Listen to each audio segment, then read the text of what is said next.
안녕하십니까. 오늘 이 시간에는 성가 제2장 성녀의 새 노래 그리고 제3장 영광의 은사에 대해서 알아보도록 하겠습니다.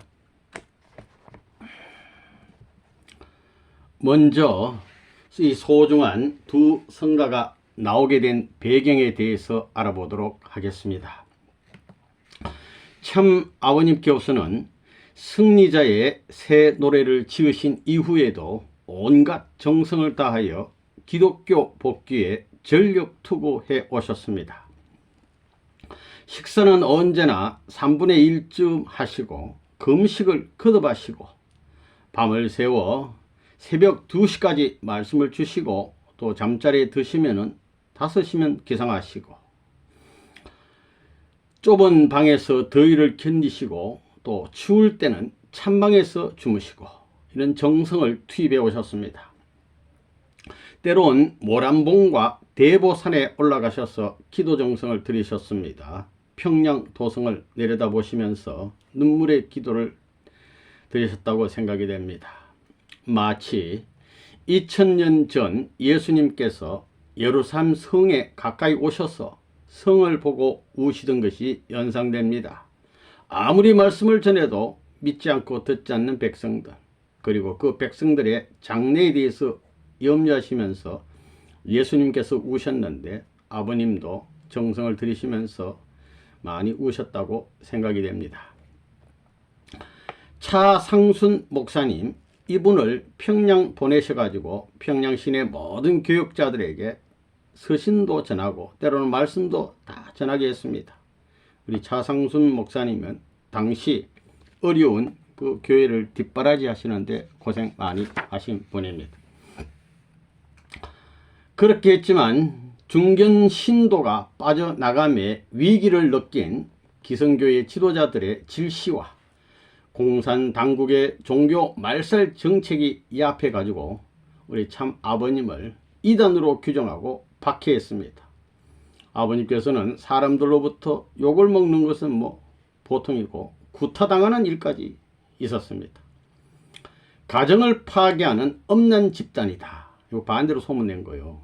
그런 소문을 막 내고 하도 시달리니까 아버님께서 20리길 떨어진 이모댁에 피신했다 돌아오시기도 하고 이런 일을 반복했다고 합니다.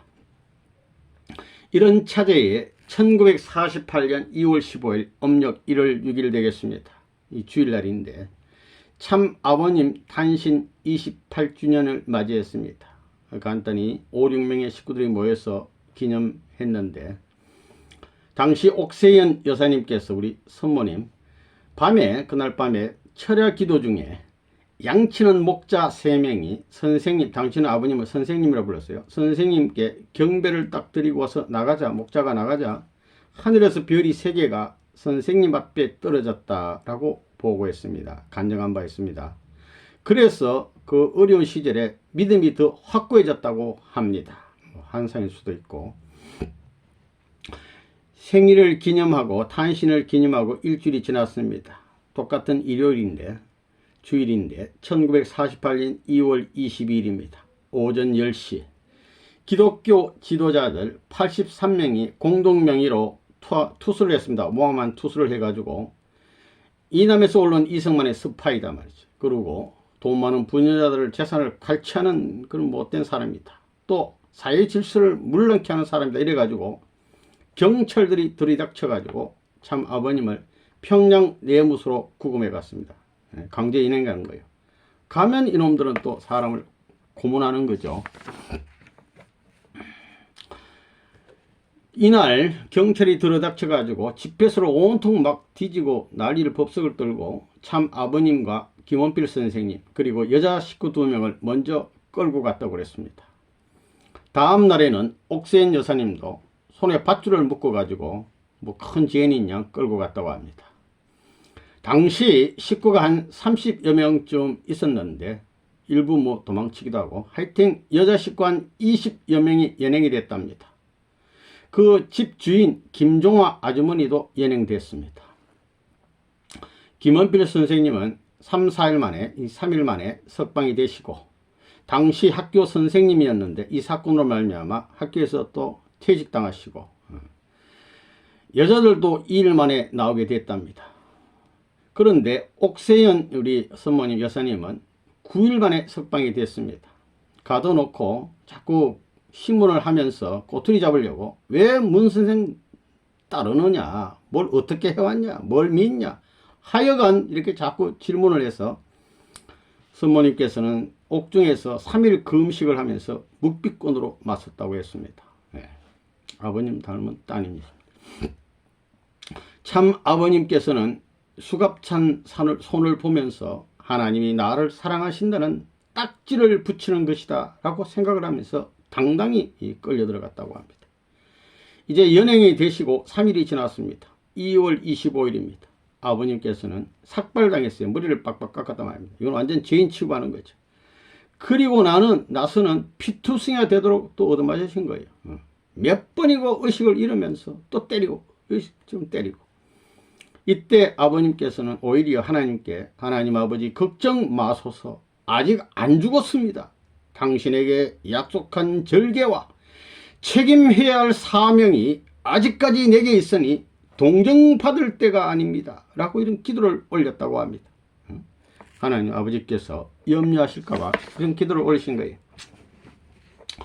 그러면서도 사탄에게 대해서는 쳐라 이거예요. 때려라 이거예요. 때가 되거든 7배 이상을 퍼부을 좋은 재료를 수습하는 자리다 하시며 고문대에 올라가셨지만은 결코 굴복하지 않으셨다고 합니다. 이 대갚아준다 이거예요. 이 대갚아준다는 것은 뭐 맞은 숫자로서 반대로 때린다는 게 아니라 사랑으로 하나님의 뜻을 더 많이 이루겠다 이런 뜻이 되겠습니다. 참 아버님 몸에는 전신에는 온몸에는 흉터가 여러 군데가 있는데 이걸 보실 때마다 인류와 하늘이 나에게 준 훈장이다 이거예요. 이거 진짜 훈장 아닙니까? 이걸 보시면서 이 상처를 보시면서 나는 꼭 승리해야 되겠다고 다짐했다고 합니다. 죄 없는 아버님을 하도 그래 반대하던 사람들은 나중에 막 반신불수, 그러니까 중풍인데 입이나 눈이 막 반 돌아가지고 못 쓰면서 말도 막 더듬거리는 이런 사람이 막 되던가, 나중에 일이지만은 극심히 반대하던 장로들이 6.25가 일어났을 때 공산당한테 결국 다 몰살당하고 말았다고 합니다. 안 됐어요. 이렇게 하시다가 이제 드디어 구금 44일 만에 1948년 4월 7일 날 공판이 걸렸습니다. 이제 공개재판 하는데 그 공판 법정에 기성교인들하고 공산당원들을 포함해서 입추의 여지 없이 초만원을 이뤘다고 합니다.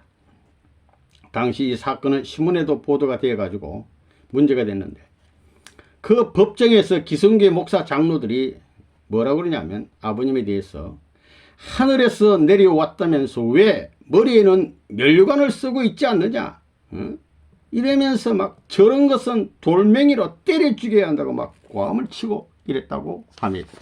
우리 아버님 이런 수모를 당하시고 2000년 전 예수님께서 성전 안에 이 솔로몬 행각이라는 데가 있습니다. 이게 있는데 이때 예수님께서 나와 아버지는 하나이니라, 아버지께서 세상에 보낸 나는 하나님의 아들이다, 이런 쪽으로 말씀을 했더니 그 유대인들이 돌멩이를 들어가지고 때려 죽이려고 그랬어요. 예수님을. 그 연상이 되는 장면 아닙니까? 또 예수님께서 십자가를 지시기 직전 빌라도 총독 앞에 재판을 받을 때 이 빌라도가 웬만하면 풀어주려고, 명절에 유대인 유월절 특사로 풀어주려고 바라바를 풀어주랴 예수님 풀어주지 않으니까 바라바를 풀어주고 예수님은 어떻게 하냐니까 십자가에 못 박으라고 소리치던 유대인들, 그 장면이 연상이 됩니다. 그러면서 이 무지한 사람의 죽인 핏값은 자기 자신과 자기 자손에게 돌리라고 막 소리를 치더니 그대로 다 이루어졌습니다. 다 죽었습니다. 이래하여 참 아버님은 결국 5년형을 언도받았습니다. 5년형. 그리고 집회소 부인 김종아 여사님은 1년형을 받았습니다. 그렇지만 이분은 또 아는 사람이 힘을 써가지고 금방 이제 출소가 됐는데 결국 참 아버님만 사회질서 문란죄란 이름으로 감옥에 가시게 됐습니다. 5년형 받고 이때 이제 법정에서 판사가 최후 진술할 때인데 뭐 할 말 없느냐 이러니까 참 아버님은 판결문 속에 허구라는 말이 있는데, 허구, 이 거짓을 사실처럼 사기친 거, 이런 허구인데 그 말을 삭제라고요. 그러니까 재판장이 그러겠다고 수렴했다 합니다. 아버님은 나는 사기친 거, 거짓말 한 거 없다고요. 수렴했다는 겁니다. 참 아버님께서는 기결수가 돼서 이제 기결수실에 대기하고 있는데 그 앞으로 재판장이 지나가더랍니다. 딱 만났는데 나 모르겠냐니까 딱 그래서 이제 얘기가 됐는데, 자기도 재판장도 상부 지시로 불가피한 판정을 하게 됐으니까 미안하다 그야, 용서해달라 하면서 자기 돈으로 뭐 음식 사가지고 넣어주고 갔답니다. 실상은 아버님은 죄가 없는 겁니다. 그리고 아버님을 막 가두라고 반대 중모자였던 보안대원도 와가지고 면회 와가지고 용서 빌고 음식을 차입했다고 합니다. 이래서 이날 재판받고 아버님께서는 평양 형무소로 이감이 됐습니다. 눈물 흘리는 식구들과 이제 이별을 하게 됐는데요.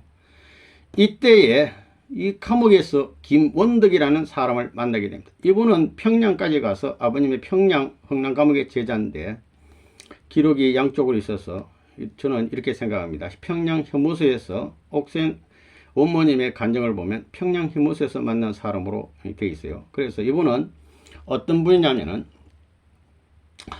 이남에다가 중요한 정보를 제공하다가 들켜가지고 사형 판결을 받고 사형수로서 이제 감방에 갇혀 있는데, 그러니까 뭐 사형 집행되기 전에 뭐 나는 자살하겠다 이래가지고 자살 시도도 몇 번 할 뿐인데 안 죽었어요. 그런데 꿈에 백발노인이 이 평양 형무소에서 있는데 나타나가지고 너는 절대로 죽지 않는다 말이야.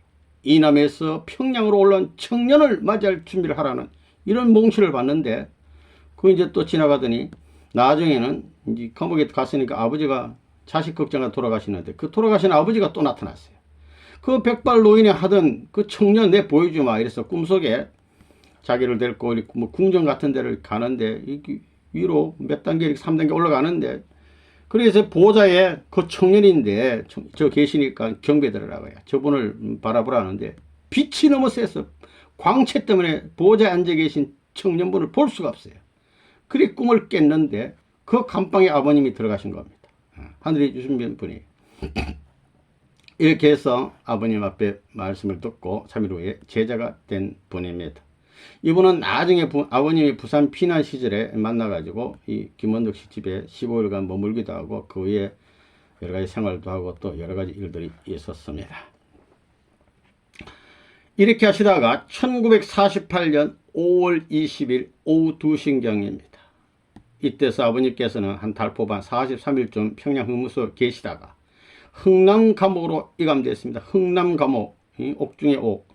제수번호가 몇 번이냐? 596번입니다. 억울이 됩니다. 억울한 제수였습니다. 선생님 이제 가면 언제 오시나요? 하며 손을 흔들어주며 눈물 흘리는 식구들 아버님은 잊을 수 없다고 했습니다. 그렇지만 참 아버님은 내가 가서 만나야 할 사람이 있다, 찾아야 할 사람이 있다 이거예요. 하늘에 약속이 있다고 합니다. 실현 후에는 축복이 있는 법 아니겠습니까? 그 식구들 아버님은 감옥에 가셨어도 늘 이 평양 식구들 기도해 주시고, 또 석방되어 나오셨어도 평양에서 40일 동안 이 식구들을 일일이 찾으셨습니다. 그럼 왜 참 아버님께서 흥남 감옥 이 사지, 이 죽을 곳 아닙니까? 십자가에 가셔야 되느냐? 첫째, 준비된 복종교 한 300여 명 있었다는데 이 준비된 사람들 아닙니까? 박용윤, 박을룡 할머니 무리다, 김백문 이스라엘 집단, 이 준비된 사람들인데 이 사람들이 아버님을 증거만 하고는 모시지 않았기 때문에 아버님 기반이 없는 거예요. 마치 2000년 전 세례 요한이 예수님을 메시아로 증거하고 모시지 않았습니다. 그래서 예수님은 할 수 없이 스스로 세제를 찾고 12제자를 찾고 120분들을 찾고 이러면서 이들을 통해서 유대 교단을 찾아 세우려고 하다가 결국 반대받고 어떻게 됐습니까? 어려움에 처하자 제자들은 다 흩어져 버렸어요.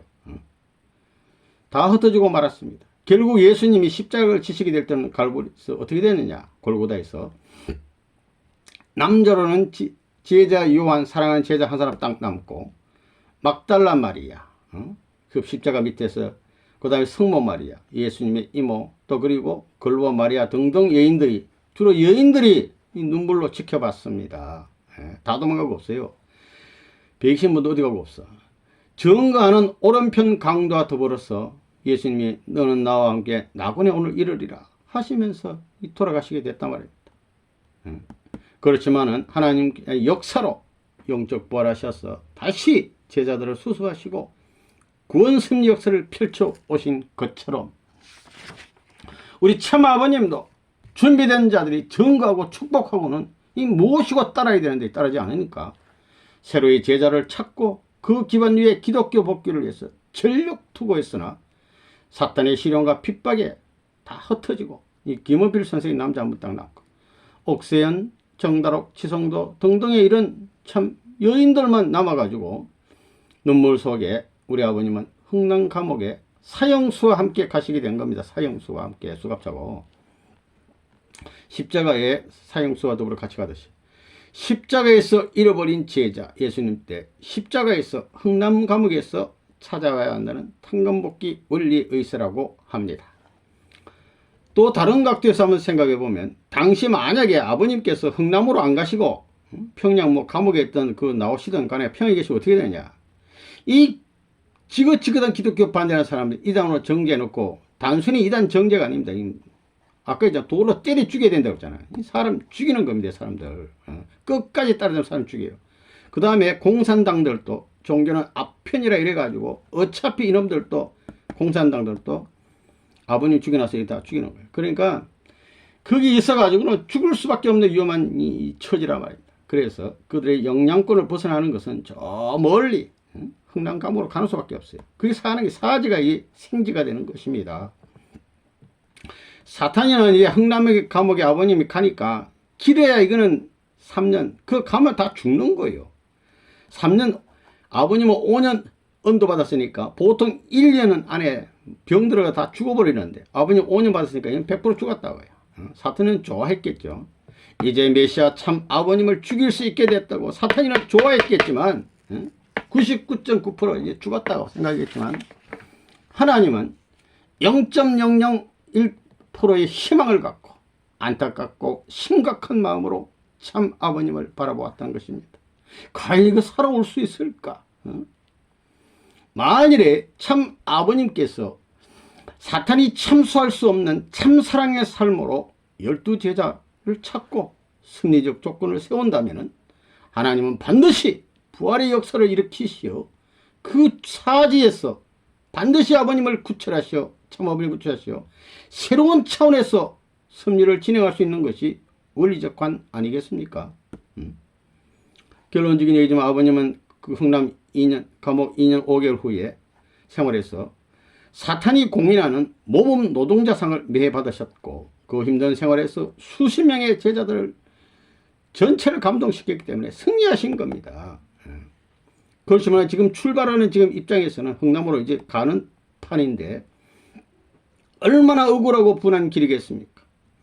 그렇지만 아버님은 자원에서 살인수와 함께 수갑을 채워달라고 했다고 그랬습니다. 17시간 걸리는 흥남행 기차를 타고 쭉 가면서 바깥에 산야 외경을 바라보시면서 또 그 기차 내려가지고 이제 감옥으로 걸어가야 되니까 겨울길을 뚝 따라 걸어가면서 새로운 자각성의 기회를 삼고 오히려 사지에 간다는 막 두려움이 아니라 변치 않는 뜻을 결의하면서 갔다고 했습니다. 그러면 아버님의 흥남 감옥 생활은 어땠느냐 좀 살펴보면 간단히 이거 뭐 다 얼마나 내용이 많겠습니까? 간단히 당시 흥남은 아주 추운 곳이라고 그랬습니다. 겨울에 영하 23도까지 떨어지는 춥고 바람이 되게 부는 곳인데 감방에서 그 추운 감방에서 사람 재워놓고는 아침에 이제 강제 추력을 나가는 출발 전에 한 4시 40분이면 사람을 깨워가지고는 밖에다 세워놓고는 1시간 반이 2시간 동안 불법 소지 물품이 있는가 검사한답니다. 밖에서 심검을 하는 거예요. 뭐 세워놓거나 앉혀놓기도 하는데 이때면 얼마나 추운지 이빨이 막 다다다닥 부딪히고 자기도 모르게 워워워 하면 막 소리 내고 막 난리 납니다. 예. 정말 견디기 어렵답니다. 예. 일어나자마자 사람 반 죽이는 거예요. 그리고 끝나면은 검사가 끝나면은 아침 식사도 한 30분 내에 빨리 해야 됩니다. 그래가지고 이 밥 타는 줄이 시간이 걸리니까 밥은 밥대로 먹고 또 다 먹고 국은 국대로 그냥 굵고 마시고 이래야 되지 밥 먹을 시간도 없다고 그랬어요. 끝나면 곧바로 3분 내에 출발하니까 이렇게 하는데 아버님 맨밥도 맛있게 잡수셨다고 합니다. 꼭 씹어서 혹시라도 도망갈까봐 서로 묻기도 하고 이래가지고 말도 못하게 하고 고개도 못 들게 무슨 지인 이래가지고 이렇게 작업장에 끌고 가는데 한 4km 남짓 되는데 1시간 한 20분 정도 걸어서 작업장에 도착합니다.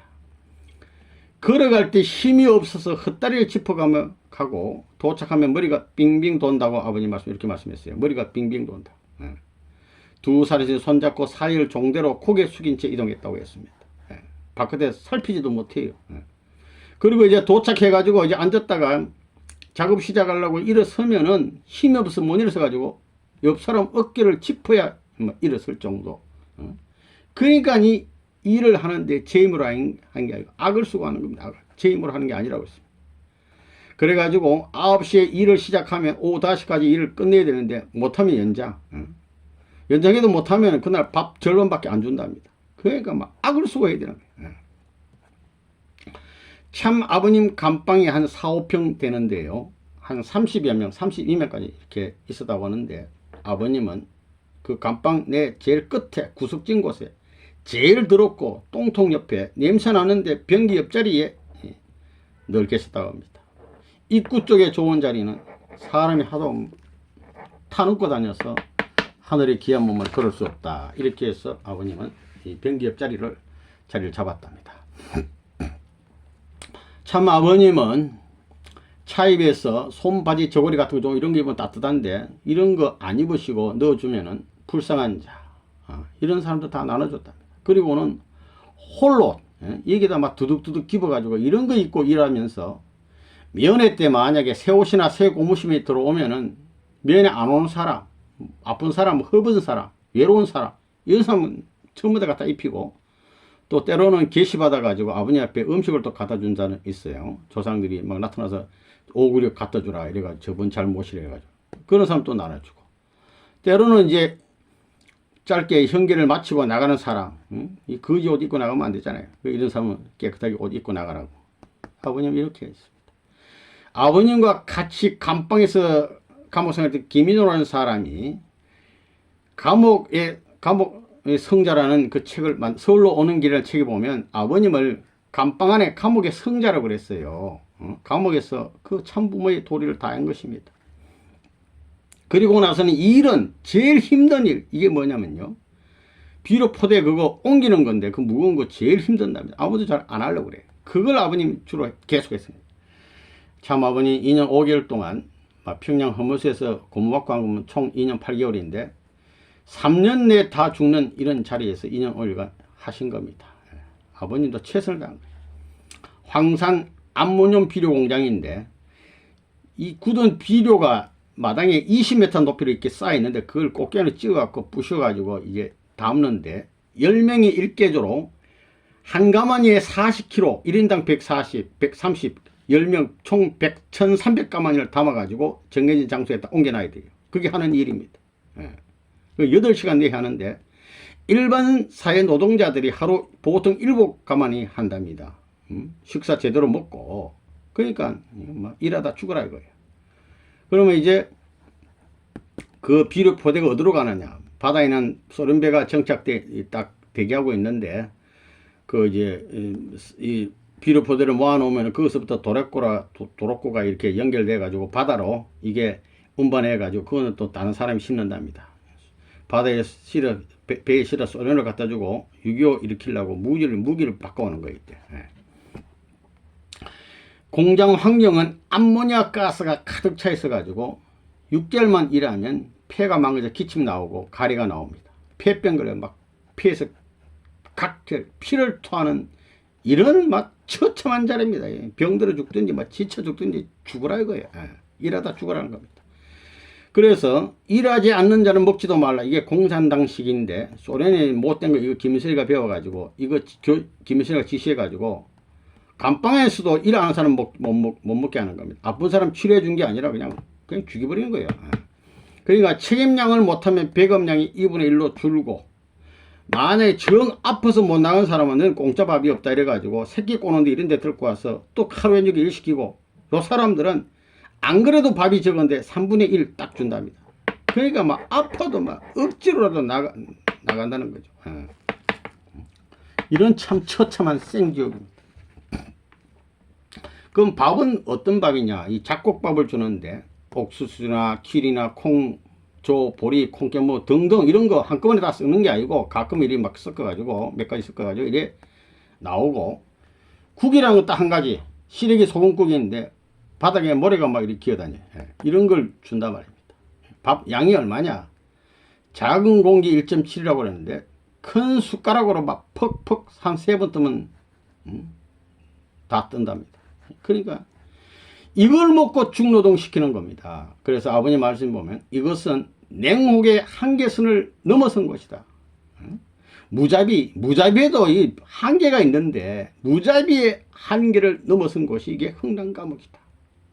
아버님께서는 생지옥이라고 했습니다. 생지옥. 스스로 생지옥이라고 해서 아버님 실제로 생지옥이에요 이게.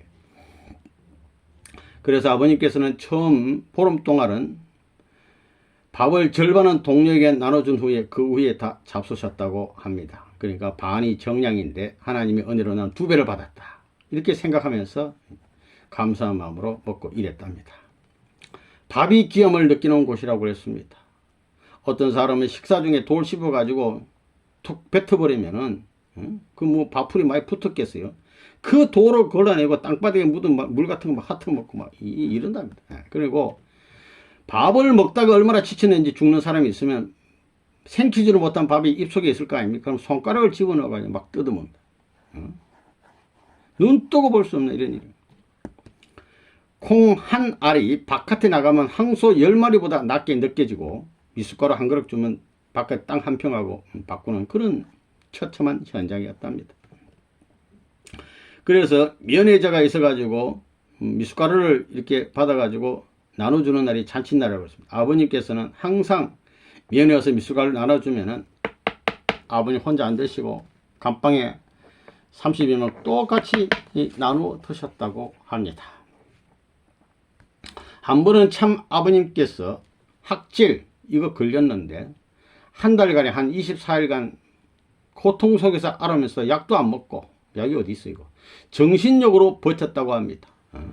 그러면서도 일은 안 빠져 계속했답니다. 하여튼 이때 죽을 고비를 넘겼답니다. 어질어질하고 막 춥고 막 구토 설사 이런 거 아닙니까 이거. 죽다 살아났는데 이걸 견디시고 1949년 12월 중순이라고 생각이 됩니다. 일자는 조금씩 차이가 있어가지고 이때 무슨 일이 있었냐면 한 일주일 남짓 통 메밀밥을 이걸 밥을 해가지고 이 껍질을 자세히 벗기고 밥을 해줘야 되는데 대충 깐 걸 이걸 밥을 해 주는데 사람 먹으면 어떻게 되겠습니까? 이게 까칠까칠 입에서 막 찔리고 이걸 아버님 먹었는데 평생 잊지 못한다고 합니다.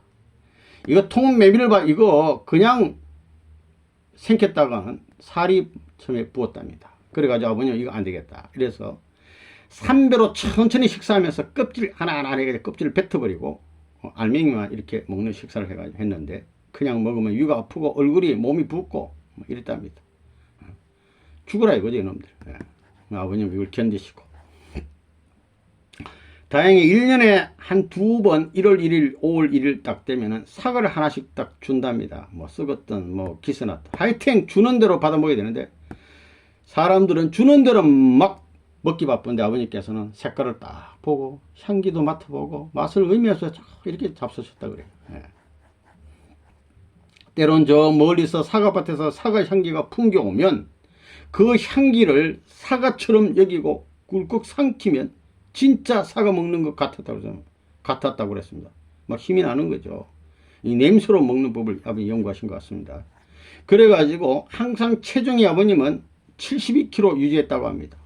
신기하게 그리고 매 잠자는 시간이 10시인데 10시 전에 조금 물을 준답니다. 그러면 수건에 한 반쯤 적셔뒀다가 남들보다 뭐 한 1시간, 30분, 한 15분 기상 일찍 해가지고 몸을 탁 닦고 기도하시고 이렇게 몸 관리를 했답니다. 그리고 12시 전에는 잘 안 자고 남들 다 잔 다음에 자고 또 낮잠도 보통 안 자고 1월도 일 안 시키니까 사람들 무조건 잠자는데 아버님 안 자고 안 주무시고 몸 관리를 철저히 했다고 합니다. 아무리 건강한 사람도 6개월이면 폐병에 걸려가지고 머리카락이 빠지고 세포가 죽어서 피부를 짜면 물이 나온답니다.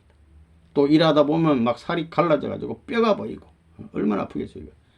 각혈 피를 막 토하고 보통 1년 반 2년이면 다 죽습니다. 이거. 죽는답니다. 일하다가 사람들이 침을 딱 뱉은 수가 있는데 뱉으면 어떻게 되냐면 뱉어놓은 침을 양쪽에 잡고 쫙 당기면 껌처럼 쭉 늘어난답니다. 껌처럼. 몸에 먹은 것은 없는데 몸은 더우니까 침이 껌이 돼가지고 이런 참 처참한 환경입니다. 환경은 또 비위생적이에요. 유행병도 막 돌고 사람 죽고 전염병도 걸리고 그것도 깨끗한 물 주고 뭐 샤워하라는 것 아니기 때문에 참으로 어려운 환경이 있습니다. 배고픔을 주는데 1년에 고무실 한 켤레 그리고 푸른 제수부 광목으로 만든 푸른 제수 한 벌 딱 주면 끝이에요. 떨어지면 뭐 떨어진 대로 일하다 죽으라 이겁니다.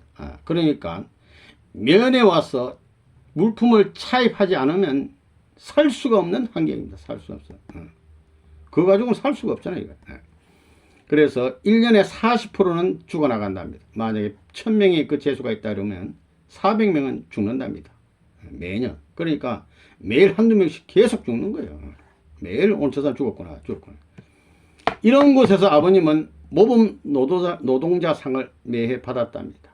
뭐 공산당을 해서 충성한 게 아니고 하늘에 위신을 세우기 위해서. 또 아버님이 일을 말하면 옆에 동료들이 일을 좀 적게 되잖아요. 동료들을 위해서 열심히 일했다고 합니다. 이제 면회를 가시는데요. 매달 우리 충모님 정주에서 평양 내려와가지고 가려면 얼마나 힘듭니까? 그 먼 길을 충모님 매달 면회 오시고 또 때로는 옥센 할머니 선모님께서 꾸준히 면회 가시고 또 충모님 안 가는 날 기원별 선생님도 가끔 이제 면회 가시고 이래가지고 면회 가시면 아버님은 식구들 잘 있느냐 이거부터 물어보신대요. 항상 또 식구들 걱정.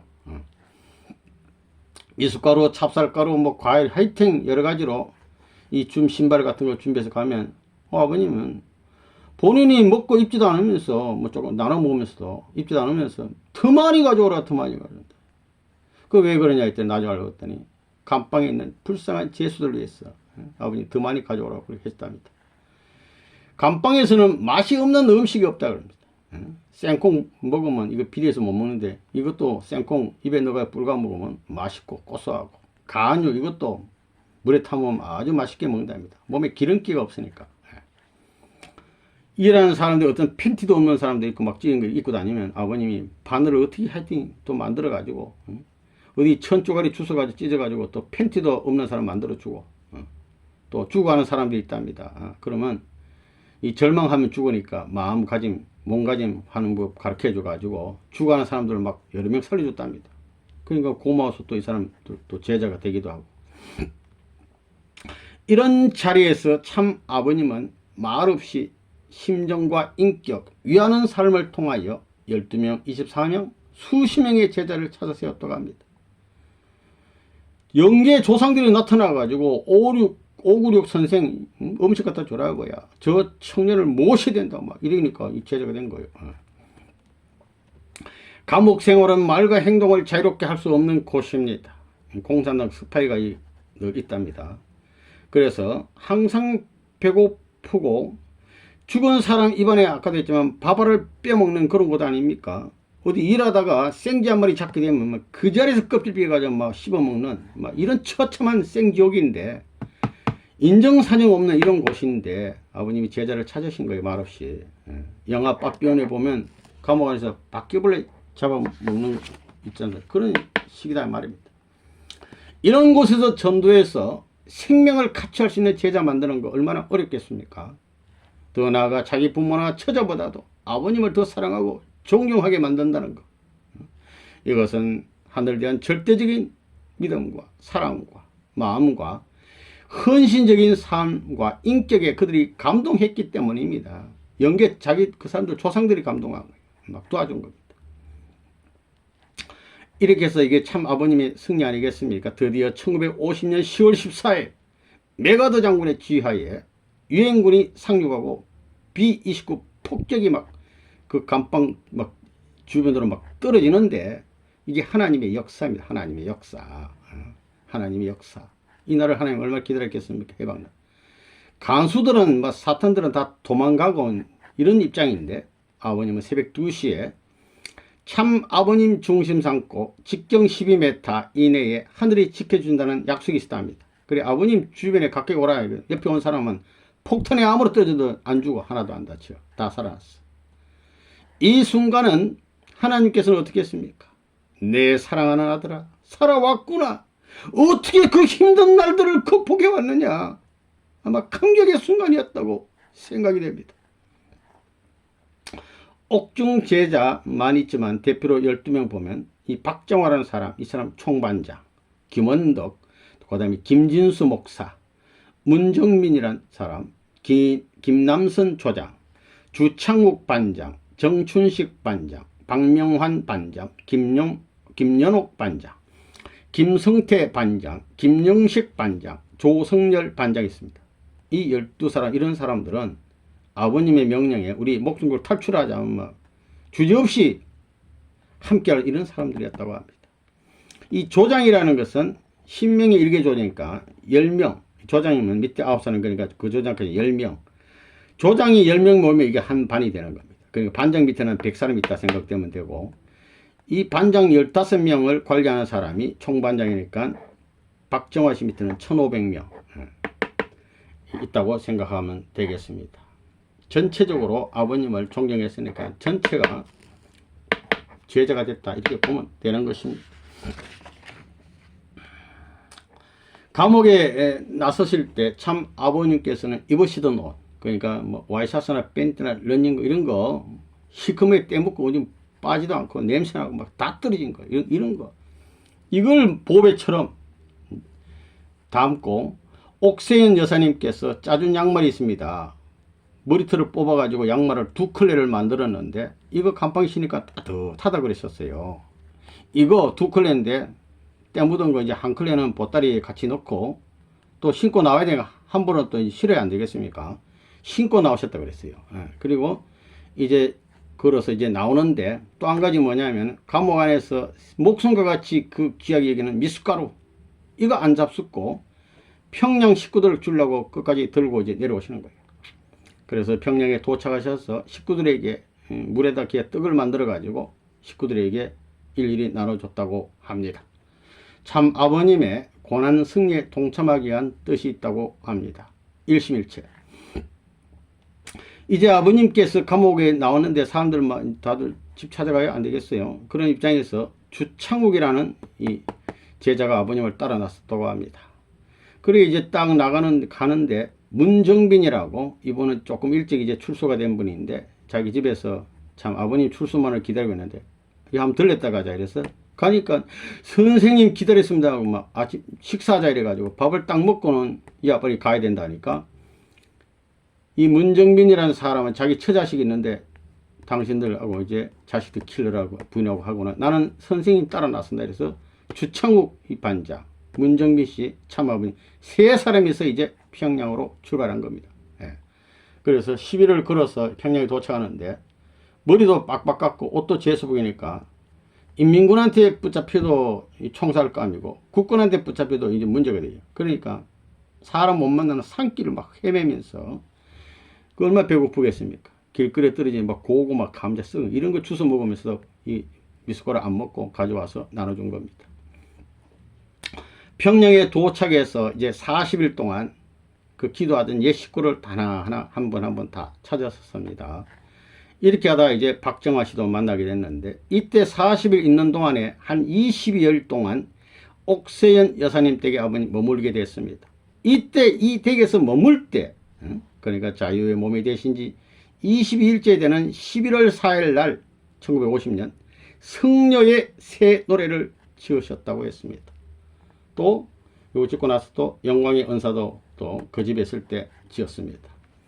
성녀의 새 노래라는 것이 무슨 뜻이냐면 하늘이 격려하시는 새 노래라는 뜻입니다. 하나님께서 우리 아버님 고생했다, 승리했다, 격려하시는 노래. 새라는 글자가 13번 나온답니다. 따라서 새 출발, 결의의 소망을 담고 있는 노래라고 합니다. 참 아버님께서 작사하시고 김덕진이라는 사람, 이분은 좀 세상에 났지만 이분이 작곡을 했다고 합니다. 1955년 10월 4일, 그러니까 1955년 7.4 사건 때 아버님 죄 없이 서대문 형무소에 갔다가 석방되신 적이 있는데 10월 4일 날 석방되셨는데 석방되신 지 7일째 되는 10월 10일, 그러니까 청파동 전 본부교에서 추록 환영회가 있었는데 이때 참 아버님과 식구들이 힘차게 부른 노래가 바로 이 성녀의 새 노래입니다. 얼마나 귀한 노래입니까? 이 노래. 역사적인 노래. 그리고 이 영광의 은사라는 거, 이거 천인과 국가인데 천일국 국가입니다. 영광의 은사. 참 아버님이 작사하시고, 곡은 어디다 붙였냐면은 평양사범학교 교가 곡조를 사용하여 만들었습니다. 이 평양사범학교는 김은필 선생님이 모교가 되는데 그 곡조를 해서 만들었어요. 이 귀한 노래는 참 아버님께서 말씀하시기를 정성을 들이면서 지었다고 했고, 남의 노래가 아닌 내 노래인 동시에 내 나라, 이 천일국의 노래고 내 세계의 노래라고 하셨습니다. 그리고 2006년 6월 13일 청평에서 천주평화의 왕 참 부모님 천정궁 입궁 대관식 때 한 3만여 명 모인 귀한 자리인데 천일국의 국가로 제정 선포해 주신 영원한 우리의 노래입니다. 이거 얼마나 보배롭고 귀한 노래입니까 이거. 죄 많은 우리들을 살리기 위해서 생지옥에서 불사조처럼 불가능에 가까운 상황에서 지옥 밑창을 뚫고 나온 하나님도 감동하고 땅도 놀란 전무후무한 기념비적인 기적 중의 기적 사건 아닙니까? 흥남감옥. 흥남감옥 노정의 승리로 말미암아 영광의 은사가 이 노래가 탄생된 것입니다.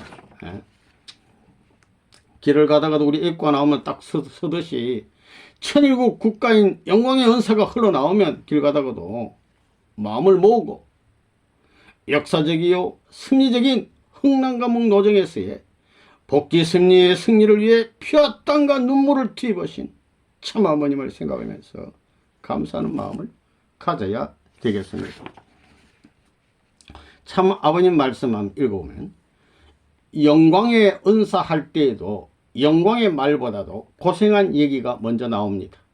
고생이 모든 것을 뒷받침하는 실천이 미천이 되었다는 것을 알기 때문입니다.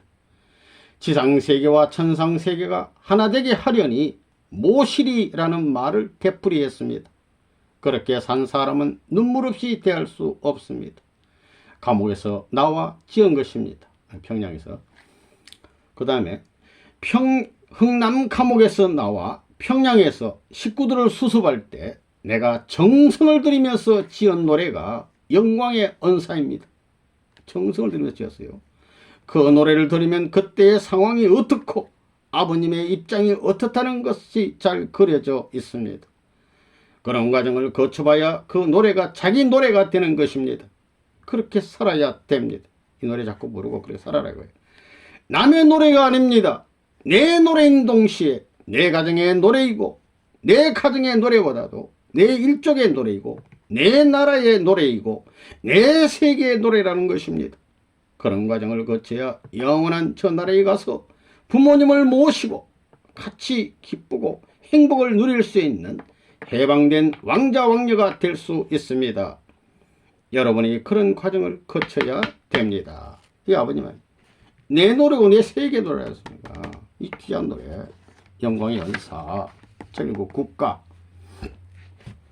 이 가사를 보면 승려의 새 노래 2장은 보내신 이 땅 위에 나는 태어나 자유와 행복 위에 택함을 입고 진리로 찾으려는 성녀의 새 뜻 몸들여 생축되어 찾아 이루라 찾아 이루라 힘차게 불러주는 성녀의 소리 새 에덴의 새 소식을 전파시키어 새 건설 새 조직에 이 몸 다 들여 자유의 새 나라를 찾아 이루라 찾아 이루라. 하늘의 선부가 찾으시려던 영혼의 새 가정을 우리는 찾아 선의의 새 진리를 전파시키어 새 하늘과 새 땅을 찾아 이루라 찾아 이루라. 한날의 새 생활로 의를 세우고 영혼의 새 생애로 선을 높이어 영광의 이상 되신 선부 모시어 평화의 새 질서를 건설하여라 건설하여라. 그 다음에 영광의 은사입니다. 저 멀리 비춰주는 영광의 광채 힘차게 소생하라 자유의 생명. 이강산 저골까지 깨어 일어나 소생의 그 광채를 길이 빛내리. 소생의 그 광채를 길이 빛내리. 불러서 찾으려는 영광의 존재 위대한 그 모습은 천주를 품고 깨어난 그 생명이 어디 있는가. 찾으시는 그 모습을 의 모시리 찾으시는 그 모습을 의 모시리. 사망에서 깨어난 내 한 존재가 깨워준 그 자체에 품겨 안길 때 영원한 그 사랑과 위로의 소리 기리기리 즐기며 영광 누리라. 기리기리 즐기며 영광 누리라. 영광에 안긴 것도 그의 한사요. 사랑의 지켜홈도 그의 한산이. 높이가 더 높여서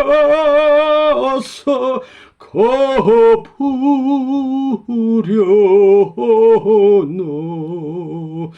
부족함의 힘 어이 그 머리.